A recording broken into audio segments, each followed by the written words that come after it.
actually a terrific talker.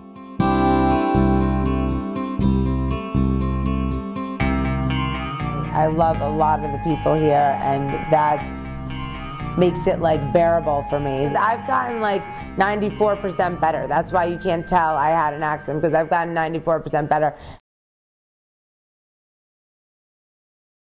And I did not know he was drunk because I didn't see him drink anything.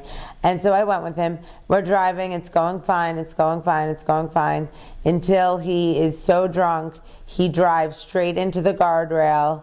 Even though I was wearing my seatbelt, my head went straight through the windshield, and I had to get helicoptered to Westchester Medical Center.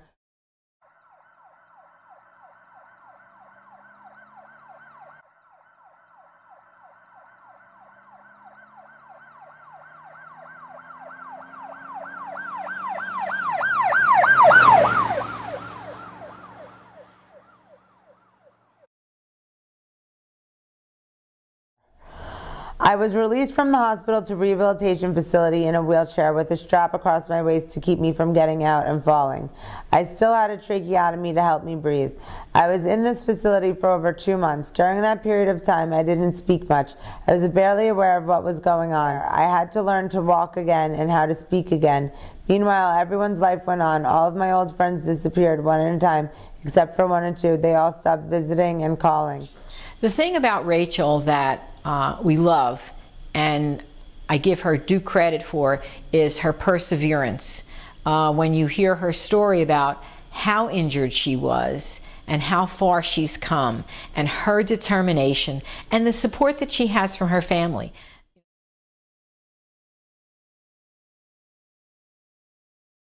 My short-term memory really got damaged, but I've improved it so much that it really doesn't bother me at all anymore. I lost part of my peripheral vision. Like, let me show you. My hands are in the same place right now. I can't see this hand. I move it up here, now I can see it. So being appropriate is like a really big thing for me. Like, Carol Ann is well aware of this, that I have struggled with being appropriate. Right, Carol Ann?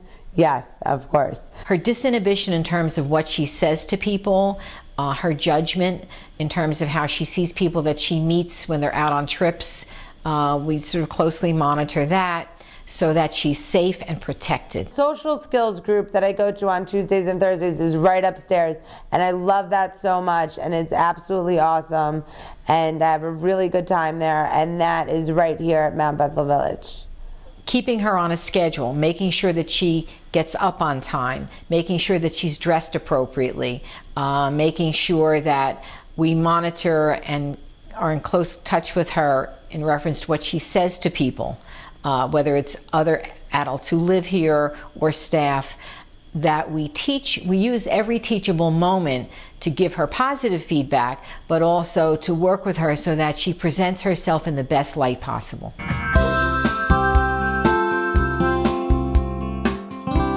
Making jewelry is by far my favorite, absolute favorite thing to do. I think it is so much fun.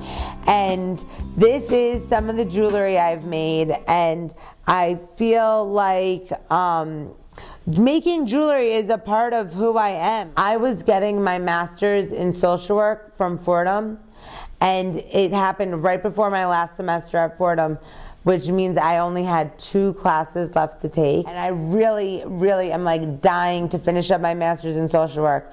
And I want to work in like a nursing home with older adults. I've improved tremendously, but recovery is a lifelong process, and unfortunately I'll never be able to return to the way I was prior to the accident, and that's hard for me to accept. That I want to go around to high schools like in the beginning of June, right before prom and graduation, and give my speech to them, because I think I could convince them not to drink and drive, and I think I can stop at least some people from drinking and driving. She also has a way about her that's endearing, because she's very open about what she says, she's honest with you, and she makes me laugh all the time. I hope you enjoyed my speech, and have a lot of fun soon. What did you think?